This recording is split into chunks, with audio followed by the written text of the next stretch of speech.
आप में से कोई बोर तो नहीं हो रहा? ओके। ये एक बुक है, मार्केट में आई है आपकी शहादत के बाद, रिकॉन्सिलिएशन बेनज़ीर भुट्टो की, ठीक है। इसका उर्दू तर्जमा हुआ है मुफाहमत के नाम से, इस्लाम, जमहूरियत और मगरिब। इसका तर्जमा किसने किया उर्दू? नहीं, उनकी शहादत के बाद आई है बुक, इंग्लिश बुक तो उनकी शहादत के बाद आई है, तो इसका उर्दू ट्रांसलेशन किसने किया होगा, कोई आइडिया? जी नहीं, इसका उर्दू तर्जमा किया है जहांगीर बदर साहब ने, ठीक है। और इंग्लिश किताब में भी और उर्दू किताब में भी आखिर में मोहतरम आसिफ जरदारी और उनके बेटे, उन सब के सिग्नेचर्स हैं। उन्होंने अप्रूव किया है कि हम इस किताब में जो भी डिस्कस हुआ है ये मोहतरमा की आइडियोलॉजी थी और हम इसके साथ फुली सपोर्ट करते हैं इसको। अच्छा, इसका जो पहला चैप्टर है इस किताब का, बड़े ध्यान से सुनिएगा, पहला जो चैप्टर है इसका, उसका नाम है इस्लाम की दाखिली जंग, यानी इस्लाम, विद इन इस्लाम एक जंग जारी है बिटवीन एक्सट्रीमिस्ट एंड मॉडर्निस्ट। जो म्याना रवि पे चलने वाले हैं वो एक तरफ हैं और जो एक्सट्रीमिस्ट हैं वो दूसरी तरफ हैं।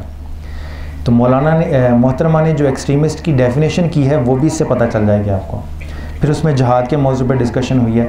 उसमें जो सबसे पहले जो उन्होंने डिस्कस किया उस चैप्टर में वो ये है इंटरफेथ डायलॉग, यानी इस्लाम के दूसरे मज़ाहब के मानने वालों के साथ राब्ते या ताल्लुकात कैसे होने चाहिए। तो वो उन्होंने अपनी सोच के मुताबिक कुरान और सुन्नत की रोशनी में डिफ़ाइन करने की कोशिश की है कि इस्लाम कितना रवादारी का मज़हब है और इस्लाम कितना टॉलरेंट है अपनी आइडियोलॉजी में।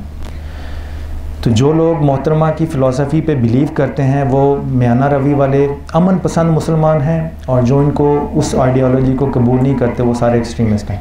ये उन्होंने डिफ़ाइन किया अपनी बुक में। अब डिफ़ाइन क्या किया वो मैं आपको बता देता हूँ। अब जो मैंने जो चीज़ें हाईलाइट की ये गौर से देखिएगा कि मोहतरमा कहती हैं कुरान महज दीगर अदियान से रवादारी बरतने की तबलीग ही नहीं करता, बल्कि ये भी तस्लीम करता है कि तमाम वहदानियत परस्त मज़ाहिब निजात का बायस हो सकते हैं। इसका मतलब भी मैं आपको समझा दूँ। फिर एक और बुक पेज पे कहती हैं कि कुरान मजहबी कसरियत, रिलीजियस प्लूरलिटी की हमायत करता है। यहूदियत, ईसाईयत जैसे गुज़श्ता मज़ाहिब की शक्ल में नाजिल आने वाले अहकामात को मंसूख करना या इन पर फ़ौक़ियत हासिल करना इसका मकसद नहीं। और फिर एक और मौके पे कहते हैं कि इस्लाम का या कुरान का ये दावा नहीं कि सिर्फ़ इस्लाम ही निजात का वाहिद रास्ता। अब इसका मतलब क्या होता है? अगर हम सिर्फ ये जुमला लें कि तमाम वहदानियत परस्त मज़ाहिब निजात का बायस हो सकते हैं, इसका मतलब ही है कि इस्लाम ये कहता है बकौल मोहतरमा के कि अगर कोई क्रिश्चन है, अगर कोई जू है, अगर कोई हिंदू है, तो इस्लाम के मुताबिक अगर वो एक खुदा पर ईमान रखता है तो वो जन्नत में जा सकता है। उसके लिए उसका मुसलमान होना ज़रूरी है। इसमें जो सबसे इम्पॉर्टेंट बात है जो मोहतरमा की थियोलॉजी में है, जो इसको मैंने ज़्यादा प्रमोट किया था, कि मोहतरमा ये कहना चाह रही हैं कि अगर एक खुदा को मान लें तो सारे जन्नत में जा सकते हैं। हज़ूर सल्लल्लाहु अलैहि वसल्लम की रिसालत पर ईमान रखना ज़रूरी है। तो इनके नज़दीक तो आप तो सारे एक्सट्रीमिस्ट हैं, मगर आप एक्सट्रीमिस्ट हैं। मैं वही तो कह रहा हूँ कि इन्होंने अपनी बुक में स्टैंड ये लिया है कि अगर आप इनकी बात से मुत्तफिक नहीं है तो यू आर एक्सट्रीमिस्ट।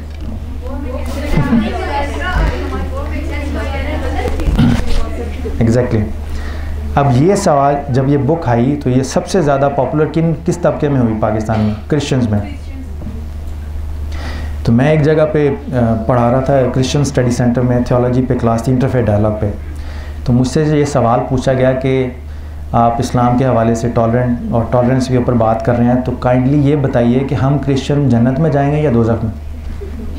ये सवाल मुझसे पूछा गया। स्टेज पे हम बैठे थे और भी लोग थे। तो जानबूझ के ये शरारत के अंदाज में सवाल इसलिए किया गया कि अगर मैं कहूँ आप जन्नत में नहीं जाएंगे तो पूरे हॉल में एक इम्प्रेशन डेवलप करें कि देखिए मैं एक्सट्रीमिस्ट हूँ, अपने आइडिया में एक्सट्रीमिस्ट हूँ। जब मैं किसी और को जन्नत में जाने नहीं दे रहा अपने सिवा, तो मैं कैसे अमन पसंद मुसलमान हो सकता हूँ? ठीक है, उसका जवाब मैंने बड़ी आसानी से दिया। पहले मैं इसका जवाब देने से पहले आपको असल चीज़ समझा देता हूँ। हम अपने आप को अमन पसंद साबित करने के लिए जिनको जन्नत में भेज रहे हैं, अगर आप उनकी थियोलॉजी पढ़ें तो कोई मुसलमान जन्नत में नहीं जा सकता उनके अलावा। अगर आप क्रिश्चियन थियोलॉजी पढ़ें, अगर आप हज़रत ईसा अलैहिस्सलाम के खुदा होने पर ईमान नहीं रखते, अगर उनके सलीब पर चढ़ जाने पर ईमान नहीं रखते, अगर आप अकीदा तस्लीस फित तौहीद पर ईमान नहीं रखते, ये तीनों चीज़ें कुरान ने रिजेक्ट कर दी हैं। सूरह आल इमरान पढ़ लीजिए, सूरह इनाम पढ़ लीजिए, सूरह मादा पढ़ लीजिए, सूरह सफ पढ़ लीजिए, और जा लिखा हुआ है वला तकुलू सुलासा सूरह निसा में कि डोंट से ट्रिनिटी। और फिर हज़रत कुरान पाक में है कि जो कोई कहे कि यसु मसीह खुदा है वो उसने कुफ़र किया। तो जो मसीहियत का ईमान है वो इस्लाम का कुफ़र है, और इस्लाम में जो चीज़ ईमान समझी जाती है वो क्रिश्चियनिटी में कुफ़र समझी जाती है। तो क्रिश्चियन थियोलॉजी के मुताबिक अगर कोई आदमी हज़रत ईसा अलैहिस्सलाम के खुदा होने पर ईमान नहीं रखता, उनके सलीब पर सूली पर चढ़ जाने पर ईमान नहीं रखता, 3 खुदाओं पे ईमान नहीं रखता, तो वो जन्नत में नहीं जा सकता। ये उनकी थियोलॉजी है। अब जिन्होंने सवाल किया और जो ऑडियंस में थी उसमें मेजॉरिटी में सारे क्रिश्चियंस थे, तो उन्होंने मुझे सवाल किया कि आप बताएं कि मुसलमान हम क्रिश्चियंस आपकी थियोलॉजी के मुताबिक जन्नत में जाएंगे या दोज़ख में। तो मैंने उनको जवाब दिया कि बीबी हम आपको उधर ही भेजेंगे जिधर आप हमें भेजेंगे, ठीक है। आप हमें दोज़ख में भेज के तवक्को ना रखें कि हम आपको जन्नत में भेजेंगे, ठीक है ना। फिर मैंने उनको सारी थियोलॉजी सारा कुछ समझाया।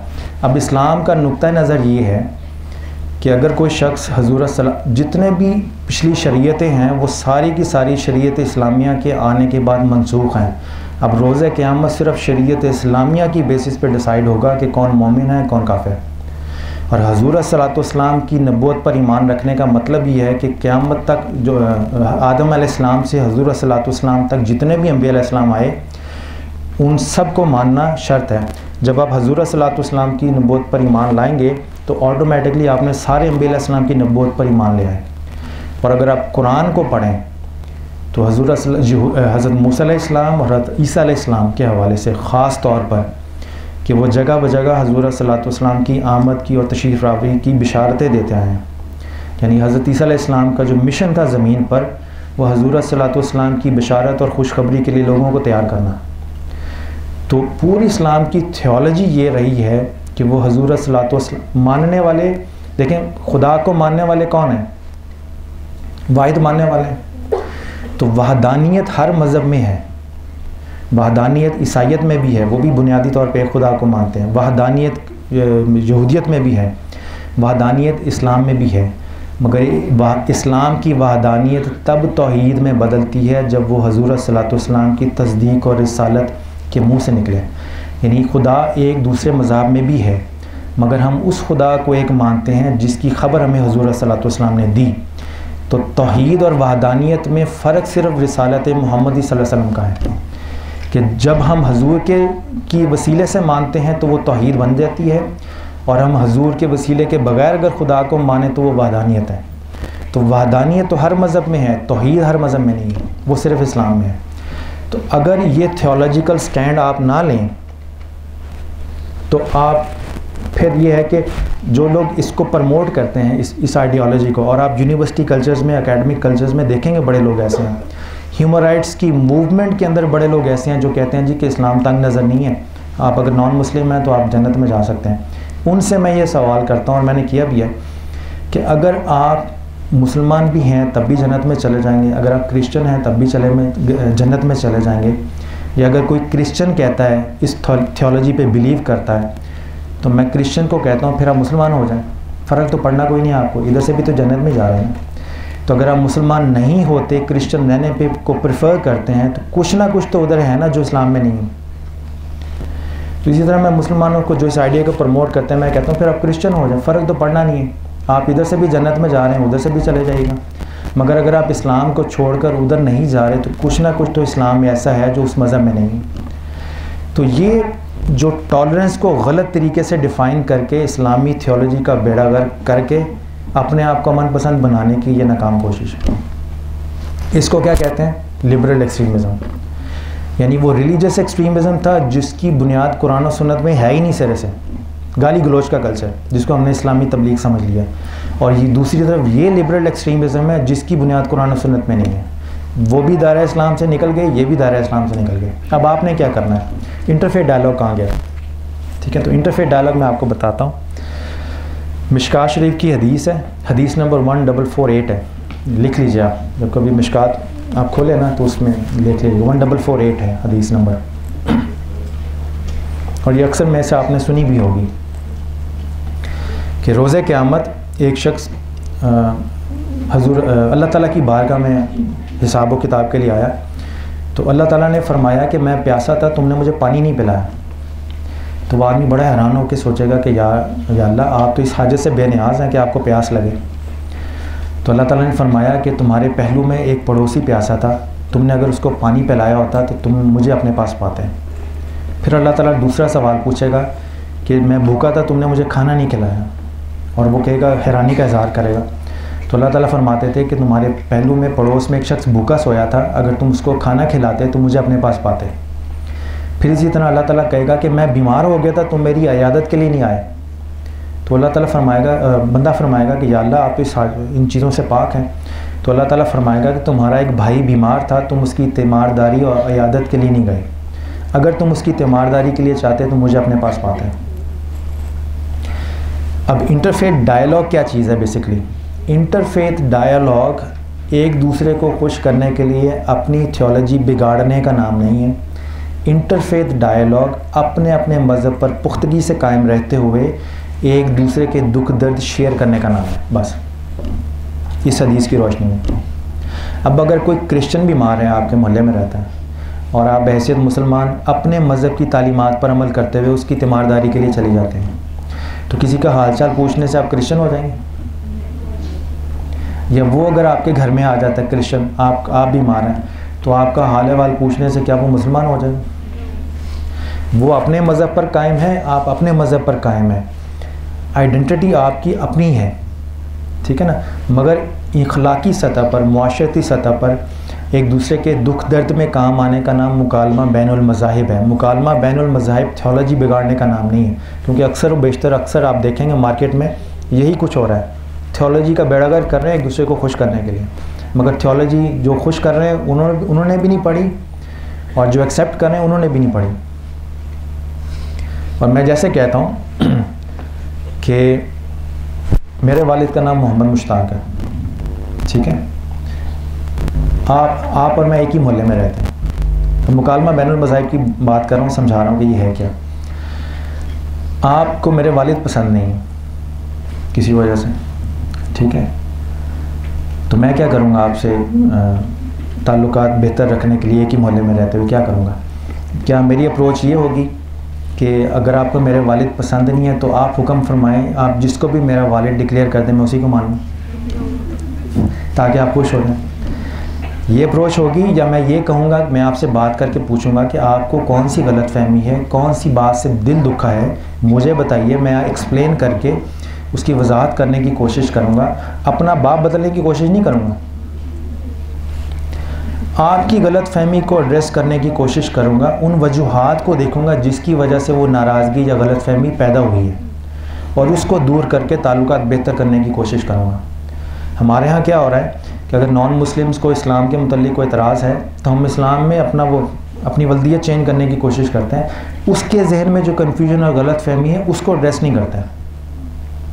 जिस किताब में लिबरल एक्सट्रीमिज़म वाली जो मोहतरमा की किताब, इसमें यही कुछ किया कि उनकी प्रॉब्लम्स को, उनकी मिसअंडरस्टैंडिंग्स को, उनकी कन्फ्यूजन को एड्रेस करने की ज़रूरत पेश नहीं की, अपने आप को रीडिफ़ाइन करने की कोशिश की। तो इंटरफेथ डायलॉग, अगर मेरा वालिद है तो मुझे इस पर फ़ख्र है, अगर मुझे अपने वालिद से मोहब्बत है। एक और आप ट्रेंड देखेंगे ह्यूमन राइट मूवमेंट के अंदर कि अगर आप गुफ्तगू में इस्लाम के मुतल्लिक़ अपनी मोहब्बत, अपना इश्क, अपनी पसंदीदगी इस्लामी अहकामात के मुतल्लिक़, या अगर कोई बहन स्काफ़ लेती हैं, वो बहुत ज़्यादा उसको पसंद करती हैं, तो दूसरे लोग उसको थोड़ा सा अजीब नज़रों से देखेंगे, थोड़ा सा ऐसे एहसास दिलाने की कोशिश करेंगे कि ये शायद कोई एबनॉर्मल सी खातून है या एबनॉर्मल सा बच्चा है। कभी कभी ऐसा फ़ील होता है। अब उसकी मिसाल मैं यूँ दूँगा कि मुझे अपने वालिदैन पे फ़ख्र है, उन्होंने मेरी अच्छी तरबियत की, तो मेरी अपनी वालिदैन से एक मोहब्बत की अटैचमेंट भी है। अगर मैं आपके सामने बैठकर अपने वालिदैन की अच्छाइयाँ बयान करता हूँ और आपको तकलीफ़ होती है, मिसाल के तौर पे इसका मतलब यह है कि अल्लाह ने आपको वो वालिदैन अता नहीं किए जो मुझे दिए। तो अगर आप सेहतमंद घराने से ताल्लुक़ है, सेहतमंद मेंटालिटी का आपका है माइंडसेट, तो आप मेरे वालिदैन के साथ अटैचमेंट देख के खुश होंगी, नाराज़ नहीं होंगी, क्योंकि उसमें आपको अपने वालिदैन का सारी वो चीज़ें नज़र आएंगी। तो ये छोटे छोटे रवैये हैं हमारे, जिनको हमने बाज़ औक़ात एक्सट्रीमिज़म के उसमें चैनल में डाल दिया, जिसको हम लिबरल एक्सट्रीमिज़म भी कह देते हैं। बाज़ औक़ात अपने ही ज़ाती रवैयों को इस्लाम का नाम देके मार्केट में। अब आपका एज अ स्टूडेंट ये है कि आप दो ग्रुप्स में बटे हुए पाकिस्तान में फंस गए हैं। एक तरफ रिलीजियस एक्सट्रीमिस्ट हैं, एक तरफ लिबरल एक्सट्रीमिस्ट हैं। आपने इन दोनों से बचते हुए मैना रवि पे रहना, और उसका तरीका मैंने बता दिया। मुकालमा बैनुल मज़ाहिब एक दूसरे के दुख दर्द शेयर करने का नाम है। इससे ज़्यादा बेहतरीन सिंपल डेफिनेशन नहीं हो सकती, ठीक है।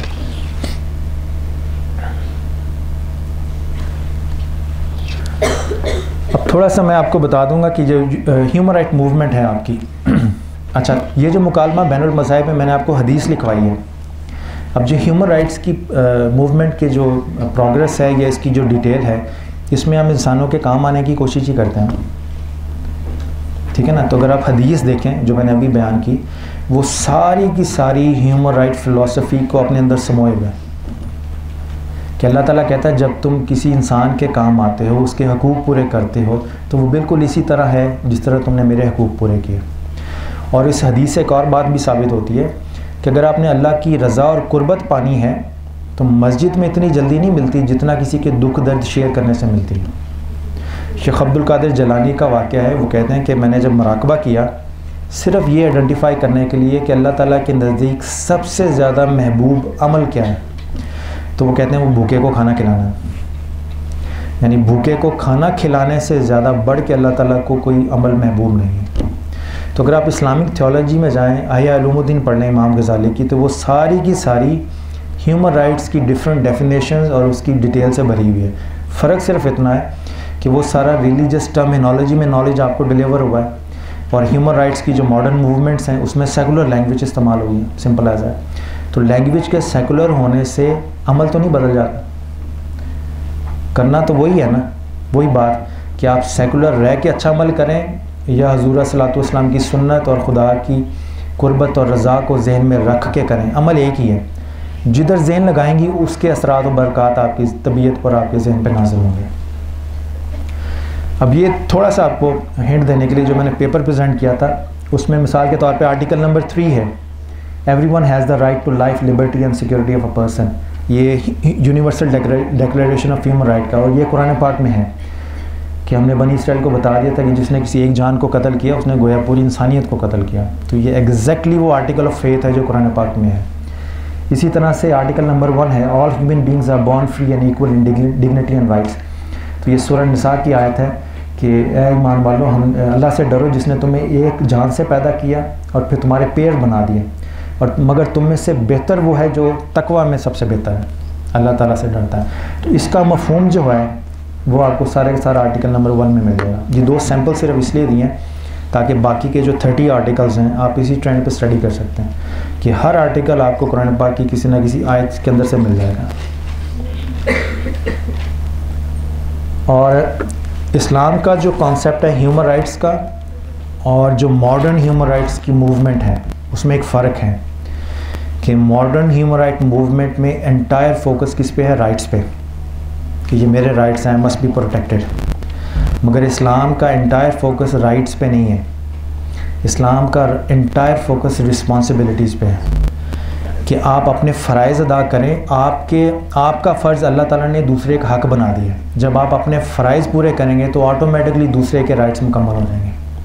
मगर जब आप अपने राइट्स पे फोकस करेंगे और रिस्पॉन्सिबिलिटी को इग्नोर करेंगे तो किसी के राइट भी नहीं मिलेंगे आपको। और राइट्स में अल्लाह ताला ने फिर इससे भी ज़्यादा अच्छी बात कि अदल का कहा है, अदल की। मगर आप जा बजा कुरान पाक पढ़ें, अदल के साथ साथ अल्लाह ताला ने एहसान की भी तालीम दी है कि अदल तो वो है ना कि जो जिसका था उसको दे दिया, मगर एहसान ये है कि जो जितना डिज़र्व करता था उससे बढ़ के आप उसको दें। मगर जितना भी ह्यूमन राइट्स की जो इंटरनेशनल मूवमेंट है वो सेकुलर माइंडेड है, यानी इंसान को जहन में रख के करें।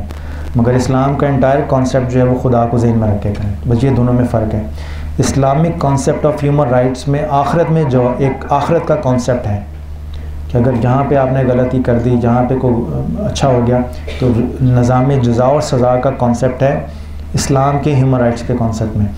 मगर जो वेस्ट में डेवलपमेंट हो रही है उसमें वो ऐसा कोई नहीं। यहाँ तक तो थी बेसिकली कॉन्सेप्चुअल क्लैरिटी की बातें, ठीक है। अब मैं आपको कुछ सजेस्टेड गाइडलाइंस दे देता हूँ। कुछ मॉडर्न हिस्ट्री है, सीक्रेट हिस्ट्री, कि जब आप ह्यूमन राइट्स पे पढ़ते हैं और जब आप मॉडर्न हिस्ट्री पढ़ेंगे तो आपने किस एंगल से पढ़नी है, ये चॉइस है अब आपके पास। आप चाहें तो इसको छोड़ दें, जैसे आप ट्रेंड आपका चल रहा है वैसे पढ़ते हैं, या जो चीज़ें मैं सजेस्ट करने लगा हूँ आज आप उस पर भी एक नज़र देख लीजिएगा। ये लीग ऑफ नेशन बनी थी यूनाइटेड नेशन से पहले 1920s में, गालिबन फर्स्ट वर्ल्ड वॉर के फ़ौरन बाद। ये क्यों बनी थी तो बता सकते हैं? जी, पीस मेंटेन करने के लिए, डेफिनेटली। जी आप कुछ कहें? जंग को रोकने के लिए, जंग को रोकने के लिए ताकि दोबारा जंग ना हो। Important points. और कोई दो चीज़ें याद रखिएगा, पीस को मेंटेन करने के लिए और जंग दोबारा ना हो, ठीक है ना। यही पढ़ते हैं हम, इसकी हिस्ट्री में भी ये लिखा हुआ है। इसका मतलब क्या है बताएं? कौन सी ऐसी पीस थी जिसको मेंटेन रखने की ज़रूरत है?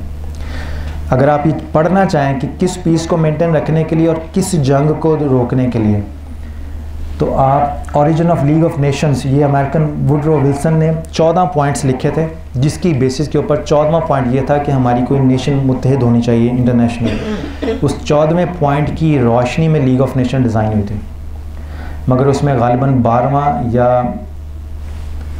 13वां पॉइंट बड़ा इंपॉर्टेंट है। उससे पता चल जाएगा कि पीस का मतलब क्या है और वॉर का मतलब क्या है। फर्स्ट वर्ल्ड वॉर बेसिकली सल्तनत उस्मानिया को ख़त्म करने के लिए हुई थी, अगर आपको याद हो। उसमें फ़लस्तीन डिवाइड हुआ था। उसमें डिसाइड हुआ था कि फ़लस्तीन यहूदियों के पास जाएगा और हमने सल्तनत उस्मानिया को, जो बहुत वसी रकबे पे फैली हुई है, उसको टुकड़े टुकड़े करके सिर्फ तुर्की तक महदूद कर देना। यानी जैसे ये टुकड़ों में बढ़ जाएगी तो इसकी ताकत ख़त्म हो जाएगी और हमारे लिए कब्ज़ा करना आसान हो जाएगा। तो उस वक्त जर्मनी, अमेरिका, फ्रांस, इटली और ये बाकी ममालिक हैं, इनमें लड़ाई हो गई थी कि सल्तनत उस्मानिया के जो टुकड़े हुए हैं कौन किसके पास होगा, ठीक है। तो इस लड़ाई को रोकने के लिए, जब हम पढ़ते हैं ना वॉर से बचने के लिए, तो वॉर से बचने का मतलब है कि बंदरबांट के ऊपर जो लड़ाई हो गई थी उसको हैंडल करने के लिए लीग ऑफ नेशन बनी थी। और पीस का मतलब ये है कि उस 14वें पॉइंट में अगर आप देखें तो विल्सन ने कहा था कि जिन जिन ममालिक पे सल्तनत उस्मानिया काबिज़ है, जब वो मुख्तलिफ़ हिस्सों में बटेगी तो हर हिस्से में जो मेजॉरिटी के लोग रह रहे हैं उस मेजॉरिटी की नेशनलिटी को एक नाम दे के उसको मुल्क की हैसियत से डिक्लेयर कर दिया जाएगा। तो पीस और वॉर से बचने का मतलब यह है फर्स्ट लीग ऑफ नेशन में कि जो आपस में सल्तनत उस्मानिया के टुकड़े करके जो डिवीज़न होनी थी कि ये हिस्सा तुम ले लो, ये तुम ले लो, ये मैं ले लेता हूँ, ये मैं ले लेता हूँ, आपस के जो लड़ाई झगड़े थे उसकी डिवीज़न के ऊपर, उसको मैनेज करने के लिए लीग ऑफ नेशन बनी थी, ठीक है। तो अगर जब आप देखिएगा, बड़ी दिलचस्प चीज़ है, जब आप हिस्ट्री पढ़ेंगे ना, इंटरनेट पे पढ़ें या बुक्स में पढ़ें, तो वो लफ्ज़ पीस इस्तेमाल करेंगे, वॉर इस्तेमाल करेंगे या डेमोक्रेसी इस्तेमाल करेंगे, मगर आपको इन लफ्ज़ों से गुज़र के पीछे जाना पड़ेगा, तब पता चलेगा उनकी इन लफ्ज़ों से मुराद क्या है। जिस तरह लफ्ज़ ह्यूमन राइट इस्तेमाल होता है ना, तो ह्यूमन राइट्स का आगे इन्होंने किया क्या है वो भी मैं आके बताता हूँ आगे, कि ह्यूमन राइट्स के लफ्ज़ से मुराद क्या लेते हैं ये लोग मगरिब के या यूनाइटेड नेशंस के। तो एक तो ये लीग ऑफ नेशन बनी, बहरहाल ये बाद में ख़त्म होगी तो इसकी जगह फिर यूनाइटेड नेशंस ने ली।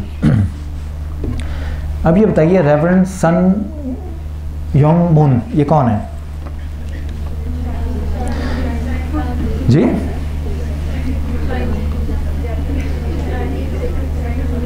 ओके, लीग ऑफ नेशन का मैंने थोड़ा सा आपको हवाला दे दिया, वो फर्दर स्टडी के लिए आपकी, कि आप उस पर स्टडी कर लीजिएगा। मैं आपको मॉडर्न डे में ले आया हूँ आजकल के दौर में। ये साउथ कोरिया के बहुत बड़े मजहबी रहनुमा हैं ईसाई। 1958 में इनको ख्वाब आया कि हज़रत ईसा अलैहिस्सलाम ने आके इनको बशारत दी है कि जितने भी लोग हैं, वो पूरी दुनिया में जितने भी ईसाई हैं वो मेरी तालीमात पे अमल नहीं कर रहे। और उन्होंने रिक्वेस्ट ये की, माज़अल्लाह सफ़ुल्लाह, रिक्वेस्ट नहीं की, उनको हुक्म दिया कि अब आप मेरे दीन की तबलीग का फ़रीज़ा संभालें और पूरी दुनिया में ईसाइयों को गाइड करें असल तालीमात के मुताबिक। इनको वो ख्वाब आया और उसके बाद ये मजहबी मिनिस्टर बन गए। एशिया में और साउथ कोरिया में, सियोल में होते हैं बेसिकली, ईसाइयों का सबसे बड़ा जो फ़िरका है, यूनिफिकेशन चर्च उसको बोलते हैं, ये उसके बानी है। ठीक है, इसकी मज़ीद डिटेल आप नेट पे देख लीजिएगा। ये कौन है? ये साउथ कोरिया के फॉरेन मिनिस्टर थे जनरल सेक्रेटरी बनने से पहले, और बहैसियत साउथ कोरियन फॉरेन सेक्रेटरी, और साउथ कोरिया में ये इनके पैरोकार हैं। कुछ समझ आया आप? ठीक है, मज़हबन ये इनके पैरोकार हैं। और अभी जो वर्ल्ड फूड प्रोग्राम का जो हेड है यूनाइटेड नेशन में, वो भी इनके मज़हब का पैरोकार है। ठीक है, अब इन्होंने, आपको याद होगा कोफी अन्नान वाहिद था फॉरेन मिनिस्टर जिसके मुतल्लिक अमेरिका को बहुत ज़्यादा रेजिस्टेंस थी, यहूदी भी उसको पसंद नहीं करते थे। क्यों? कि उसने ज़्यादा काम किया था अफ्रीकन्स के ऊपर, और कोशिश करके गैप क्रिएट किया था, ब्रिज वॉल क्रिएट की थी यहूदियों की लॉबी के हवाले से।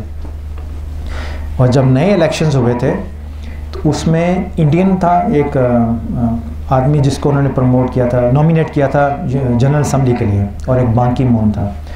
तो बान की मून को सबसे ज़्यादा वोट मिले, और इंडिया ने ये कहे कि, अगर आप यूट्यूब पे जाएं या उस वक़्त की जब इलेक्शंस के डेज थे, इंडिया ने ये कह के अपना नॉमिनेशन वापस ले लिया था कि जितने वसी पैमाने पर यूनाइटेड नेशंस में रिश्वत तकसीम की गई है, इसको जनरल सेक्रेटरी बनाने में, उसमें हम मुकाबला नहीं कर सकते। और इसको यूनाइटेड नेशंस का जनरल सेक्रेटरी बनाने से पहले खुफिया, इसके जो हेड है चर्च का, उसकी मीटिंग्स हुई थी जॉर्ज बुश से, और यूनाइटेड नेशंस के अंदर इसके लेक्चर्स हुए थे। और आपके लिए जो NGOs के सेक्टर से दिलचस्पी है कि जो वर्ल्ड NGO एसोसिएशन है यूनाइटेड नेशंस के प्लेटफॉर्म पे, उसका हेड इनका पैरोकार है। यानी इन्होंने अपना आदमी वहाँ लगवाया, और लगवाने के बाद जितनी भी वर्ल्ड की इम्पोर्टेंट ऑपरेशंस की हेडिंग है, वहाँ पे अपने अपने बंदे लगवा दिए। और लगवाए क्यों? इसकी सबसे ज़्यादा सपोर्ट यहूदियों ने की। क्यों? कि अगर आप बाइबल के ईसाइयों के अकीदे पढ़ें और यहूदियों के अकीदे पढ़ें, तो अब एक नई थियोलॉजी डेवलप हुई है जिसको ज़ायनिज़्म बोलते हैं बेसिकली। और उनका एंटायर पर्पज़ ये है कि किसी तरह इसराइल में यहूदी रियासत की तकमील हो। जब तक इसराइल में यहूदी रियासत पाया तकमील को नहीं पहुँचती, हज़रत ईसा अलैहिस्सलाम वापस नहीं आएंगे। तो अगर किसी की ख्वाहिश है कि हज़रत ईसा अलैहिस्सलाम को अपनी ज़िंदगी में देखे, तो वो मज़हबन और अखलाकन बढ़ चढ़ कर इसराइली रियासत के तहफ़्फ़ुज़ और उसकी तामीर में हिस्सा ले। ये उसका लुब्बे लुबाब है ज़ायनिज़्म का, और ये सबसे ज़्यादा ज़ायनिस्ट के साथ है। और आप देखेंगे कि ये खुफिया जो यूनाइटेड नेशंस की सपोर्ट होती है इसराइल को वो भी चलती है। आप ये देखें, इसने जूविश कैप पहनी हुई है, और ये यरूशलेम अपने वो क्या कहते हैं, इनका अपना जो मजहबी हज होता है उसके लिए गए हुए हैं। कभी बान की मून को किसी मस्जिद में टोपी पहने देखा? अगर वो करे तो शायद उसके ऊपर भी दहशतगर्द का या एक्सट्रीमिस्ट का एक दबा लग जाए। बहरहाल अब ये आपको दिखाना था कि ह्यूमन राइट्स से यूनाइटेड नेशन, जी जू है या क्रिश्चियन है, क्रिश्चियन है, यूनिफिकेशन चर्च का फॉलोअर है, बट इनके यहाँ ज़ायनिज़्म से रिलेटेड है ना ये सारे बेसिकली। ये मैं टिप्स दे रहा हूँ हल्के हल्के, ये ऐसी डिस्कशंस हैं, इस पर लेंथी डिस्कशंस हो सकती हैं बिल्कुल डॉक्यूमेंट्स के साथ। अगर आप यूट्यूब पे जाएं तो यूट्यूब में यूनिफिकेशन चर्च या रेवरेंड जो है मून, इसके आप टाइप कीजिएगा तो आपको बेशुमार वीडियो से इसकी काफ़ी एविडेंस मिल जाएगी। बहरहाल अब ये है जो आपने देखा होगा यूनाइटेड नेशन में ह्यूमन राइट्स की प्रमोशन होती है, नो डाउट, मगर कुछ इससे चीज़ें ऐसी हैं जिसके बहैसियत मुसलमान भी आपको गौर करना होगा। एक तो पैलेस्टाइन का इशू देख लीजिए और इसकी इसराइल के लिए सपोर्ट यूनाइटेड नेशंस की, उसमें आपको पता चल जाएगा कि ह्यूमन राइट्स की जो सपोर्ट है और वायलेशन है ये बज़ाते ख़ुद यूनाइटेड नेशंस के प्लेटफॉर्म से कितनी हुई है। उसके बाद बॉस्निया का केस हुआ था 92 से 95 तक, और 50,000 बॉस्नियन लेडीज़ सर्ब आर्मी ने रेप की थी। और उसकी वजह ये थी कि बॉस्नियन जो छोटा सा मुल्क था वो बेसिकली पहले सल्तनत उस्मानिया का हिस्सा था, और यूरोप में वो वाहिद स्टेट थी जो इंटायर मुस्लिम थी, और उसको ख़त्म करने के लिए सीक्रेटली अमेरिका और बरतानिया की फंडिंग हुई थी। और उसमें देखेंगे कि आज के दिन तक जो जिन्होंने बॉस्निया पे हमला किया था, उनका जो कंट्री हेड और मिलिट्री जनरल हैं, उनके आज के दिन तक ट्रायल नहीं हुआ है। हल्की फुल्की कभी तस्वीर दिखा देंगे, यानी जितनी जल्दी सदाम हुसैन को उतारने की थी उतनी जल्दी इनको इधर नहीं हुई। एक्सक्यूज मी, बॉस्निया में से सर्ब आर्मी को डिसलॉज किसने किया था? अमेरिका ने।